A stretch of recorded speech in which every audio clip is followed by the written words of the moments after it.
عمرك سمعت عن متاحف للفشل والحمامات؟ المتاحف نوعين، نوع بيضم الآثار القديمة زي المتحف المصري، ونوع للشخصيات المؤثرة في العالم زي متحف مدام توسو في لندن. لكن الجديد إن في متاحف بتضم عناصر غريبة وعجيبة، فتعالى معانا في رحلة فوق وتحت الأرض هنعرض فيها أغرب المتاحف اللي ممكن تسمع عنها. نبدأ بمصر واللي فيها متحف للأجنة المشوهة، سمعت عنه قبل كده؟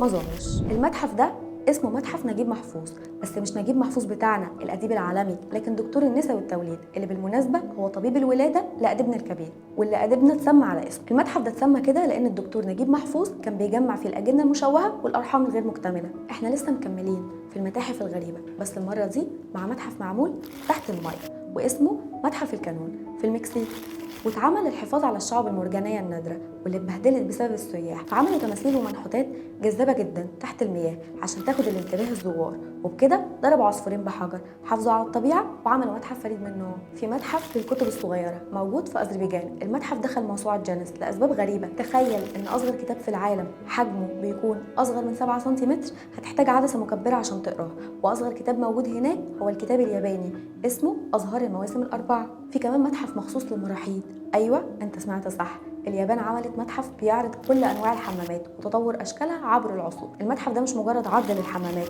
هتشوف فيها من اول حمامات اخترعتها البشريه لحد الحمامات الحديثه، هتشوف فيها كمان حمامات من الحضارات القديمه. لما تدخل المتحف هتسمع موسيقى بتساعد للاسترخاء، عشان يعني لو كنت قلقان من ريحه ولا حاجه. طب انفصلتوا ومش عارفين ازاي تتخلصوا من الذكريات؟ روحوا كرواتيا، موجود هناك متحف للعلاقات الحب الفاشله، هيساعدكم تتخلصوا من كل حاجه بتفكركم ببعض. ومن ضمن المعروضات هناك ازازه فيها دموع لبنت سابت حبيبها، واللي عمل المتحف 2 فنانين قرروا قصه حبهم ما تنتهيش بشكل تقليدي. وعندك كمان متحف للشعر واللي اتعمل بسبب نهايه قصه حب، بس المره دي طرف ثالث هو اللي عمله.